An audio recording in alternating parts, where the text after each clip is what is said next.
Saúdo aqui, já nos aguardando, pedindo desculpas, inclusive, pela demora em chamá-lo aqui para a nossa entrevista. Tivemos um pequeno atraso. O diretor jurídico da Associação Nacional dos Servidores do Ministério Público, a ANSEMP, Francisco Antônio Távora. Francisco Távora, bom dia. Bom dia, Anderson. Bom dia a todos e a todas que acompanham o programa Faixa Livre. Estamos aqui para contribuir com os debates de relevância, né, para a construção democrática, para o exercício da cidadania.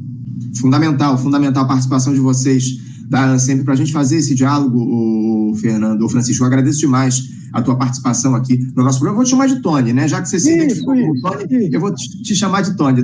Agradeço. É o nome de guerra. É o nome de guerra, tá certo. Agradeço, Tony, então, a tua participação. E a gente tomou conhecimento aqui no programa, Tony, que vocês da Associação Nacional dos Servidores do Ministério Público entraram algum tempo atrás com uma ação direta de inconstitucionalidade, a famosa ADI, lá no Supremo Tribunal Federal, para questionar um processo que se intensificou aqui no país, especialmente a partir da gestão do Michel Temer, Tony, com a lei das terceirizações. Parece que há uma quantidade exagerada de trabalhadores terceirizados exercendo funções nos ministérios públicos estaduais do país. O STF analisou os casos referentes a algumas unidades da federação, como Espírito Santo, Maranhão e Paraíba. Outros 8 estados aguardam essa análise, enfim. Em alguns estados, inclusive, como Santa Catarina, Tony, o aumento de cargos de confiança nos MPs ultrapassa 1.300% nos últimos 10 anos. É algo realmente preocupante, Tony. Eu queria começar te perguntando o que levou uma situação como essa, de uma exagerada entrega de cargos aí para profissionais terceirizados? Por que se deu esse nome terceirização nos ministérios públicos estaduais, Tony? Perfeito, Anderson. Na realidade, não é cargo, o objeto das ADIs não são a situação de terceirização, apesar de que também existem estados situações de terceirização ilícita. Mas o que está sendo enfrentado a partir de ações promovidas pela ANSEMP é outra espécie de trabalho precarizado, que são os cargos de confiança, ou os cargos comissionados, que também são cargos de confiança, são cargos de livre exoneração e nomeação. E também é uma espécie de trabalho precarizado, tendo em vista que não há o vínculo do concurso público e não há, né, a proteção para o trabalhador e trabalhadora também com a proteção ao serviço.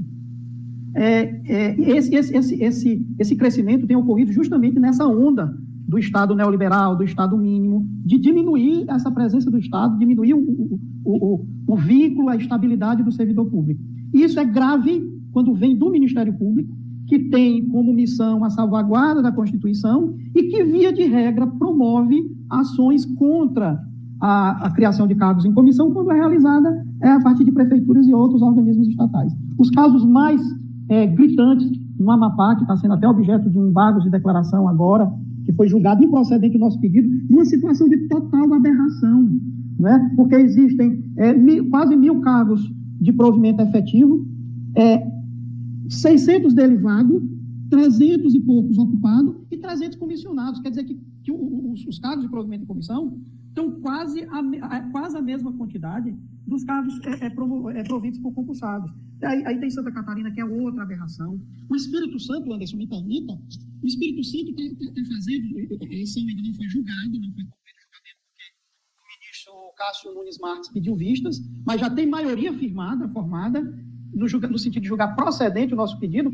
Aí o Estado do Espírito Santo cria um elevado quantitativo de cargo efetivo para dizer que os comissionados estão proporcional aos cargos efetivos, mas não indica quando vai fazer concurso, quando vai prover, não indica a realização de concurso, não apresenta o cronograma e diz nos bastidores que não vai prover os cargos. Então é uma burla à jurisprudência do Supremo, que diz que a quantidade de comissionados deve ser proporcional à quantidade de efetivos. E aí eu digo mais, providos, porque senão os ministérios públicos e outros organismos estatais criarão cargos efetivos para burlar, para inflar a quantidade, ficticiamente inflar a quantidade de efetivos, para justificar os cargos de provimento de comissão. Isso é o guardião da ordem jurídica que está a fazer isso, Anderson. Situação. Então, só para botar ordem na casa, que vocês estão questionando, de fato, são os cargos comissionados. Eu falei aqui a respeito da administração, mas o questionamento de vocês, da ANSEMP, a partir dessa ação direta de inconstitucionalidade, diz respeito aos cargos comissionados, como você muito bem trouxe aqui para a gente. Agora, o Tony, isso está, de alguma forma, também relacionado à falta de concursos públicos aqui no nosso país, porque isso que na esfera federal ocorre de maneira muito intensa. A gente vem denunciando isso ao longo dos últimos anos aqui no nosso programa, a ausência aí de concursos para ocupação desses cargos que acabam ficando vagos. Isso também ocorre nas esferas estaduais, Tony? Essa falta de concursos públicos aí também provoca esse excessivo número de cargos comissionados? Isso, é justamente, Anderson, a nossa crítica. Que o uso inconstitucional do Instituto do Cargo de Provimento em Comissão veio como um substituto e uma forma de burlar a regra do concurso público. A gente costuma dizer, em algumas ações, por exemplo, nessa do Espírito Santo, numa do Amapá, que a gente apresentou em Bagos, de declaração ultimamente, que o princípio do concurso público está sendo solenemente ignorado por esses ramos dos ministérios públicos, né, notadamente esses dois que eu citei, né, que é o que está, por esses dias, sob objeto de nossa atuação, porque nós apresentamos embargos de declaração no caso do Amapá e do Espírito Santo, nós vamos nos manifestar num pedido do governador para extinguir a ação por conta dessa criação de cargos efetivos que não pretende prover. Então, o objetivo é esse, burlar a regra do concurso público, que é uma consequência lógica do regime republicano que nós adotamos. A licitação e o concurso é uma consequência lógica e necessária da forma republicana de governo. Agora, Tony, explica aqui para os nossos espectadores, por favor, que tipo de prejuízo esses cargos comissionados aí provocam para o trabalho dos ministérios públicos. Fala um pouco a respeito disso, que causa algum tipo de prejuízo. Fala a respeito disso, por favor. O primeiro é o princípio da eficiência, porque aquele e aquela que se submete a um concurso, ou um concurso de provas e títulos, se submete a uma banca que faz um concurso, ele, em tese, é mais preparado do que uma pessoa que assume o cargo com livre nomeação e designação. Segundo, a estabilidade. A estabilidade, como a gente discute desde a reforma, a proposta de reforma administrativa, ela é uma proteção ao serviço público, não ao ocupante desse cargo, né? A pessoa que tem estabilidade, ele tem condições de descumprir uma ordem manifestamente ilegal. Aí a gente vai aí falar, né, dos auditores fiscais que não liberaram as joias, nós vamos falar dos fiscais ambientais que multaram um certo deputado federal por crime ambiental. O comissionado não tem essa liberdade, essa segurança, porque ele tem um vínculo precário, efêmero e dependente da confiança da autoridade nomeante. Então é o terceiro aspecto. E o segundo aspecto, o terceiro aspecto é o da igualdade de oportunidades.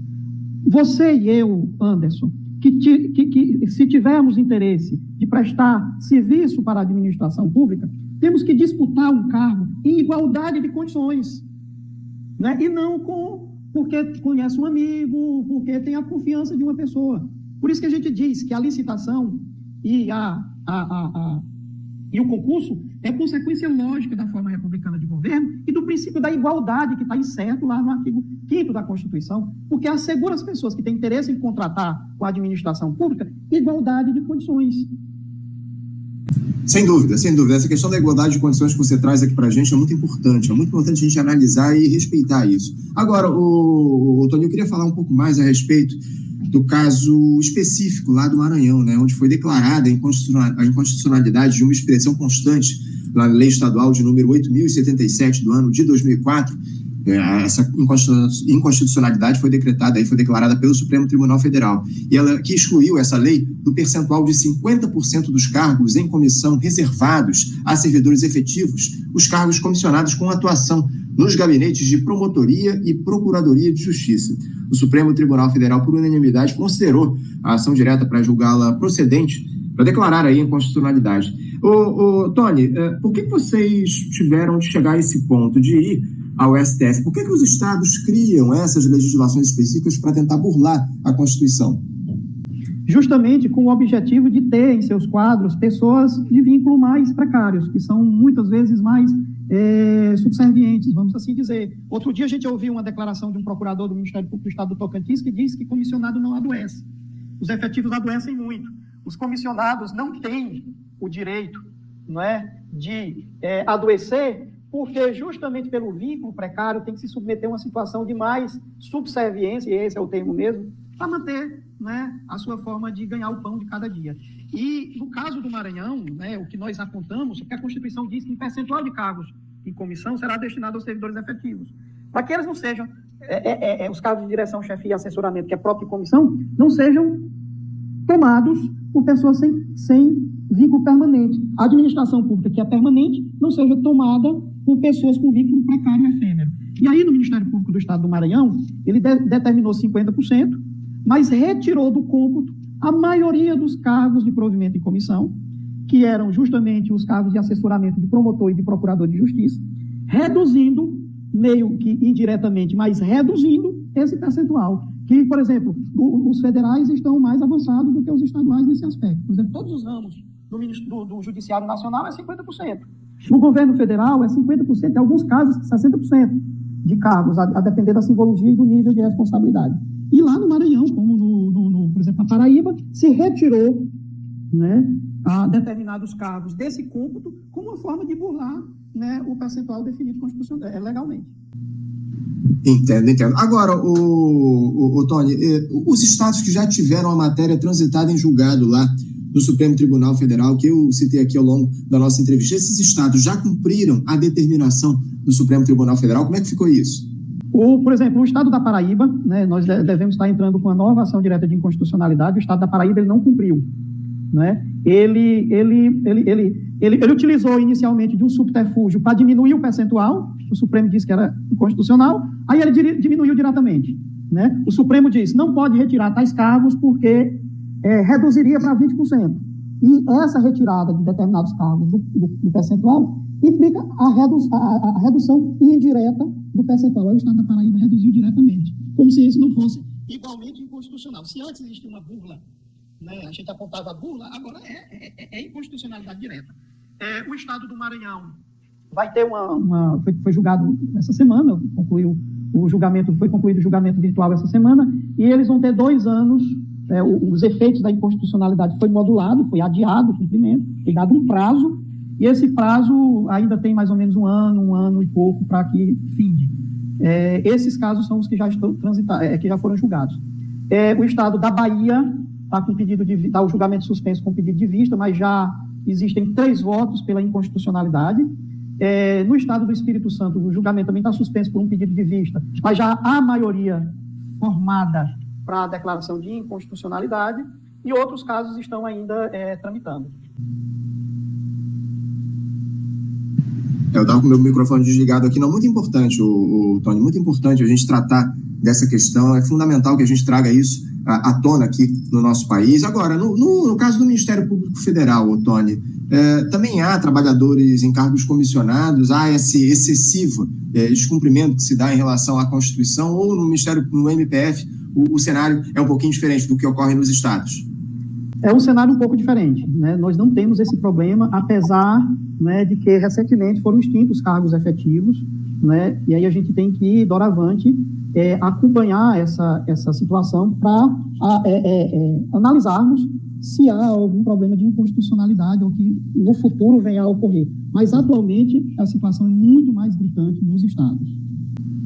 E a gente vai continuar acompanhando aqui no programa essa ação essas ações diretas de inconstitucionalidade que vocês sempre têm colocado aí ao longo dos últimos tempos. É muito importante, Tony, a gente fazer essa discussão, manter o olho vivo em relação a essas nomeações aí que a gente observa e que atacam diretamente, acima de tudo, ao serviço público no nosso país. A gente vê ataques das mais diversas formas aos servidores, e essa é uma outra modalidade, né? Não temos aí concursos sendo realizados, e o que acaba acontecendo é que os estados descumprem a Constituição e acabam nomeando aí figuras em cargos comissionados que são criados de maneira absolutamente ilegal. A verdade é essa. Eu quero agradecer, Tony, a tua participação aqui no nosso programa. Muito obrigado, e a gente continua em diálogo para observar se os estados vão cumprir aí essas colocações, essas decisões do Supremo Tribunal Federal no que diz respeito às ações diretas de inconstitucionalidade relacionadas aos cargos aí comissionados. Obrigado, Tony, pela tua participação. Parabéns mais uma vez a vocês do sempre por toda essa luta nesse sentido. Eu que agradeço. Eu não sou juspositivista, o adepto do juspositivismo, mas eu gosto de uma frase do Norberto Bobbio, que é uma indagação: quem fiscaliza os fiscais, quem controla os controladores? Essa pergunta, né, que a gente move ao Ministério Público, que é quem controla e quem fiscaliza.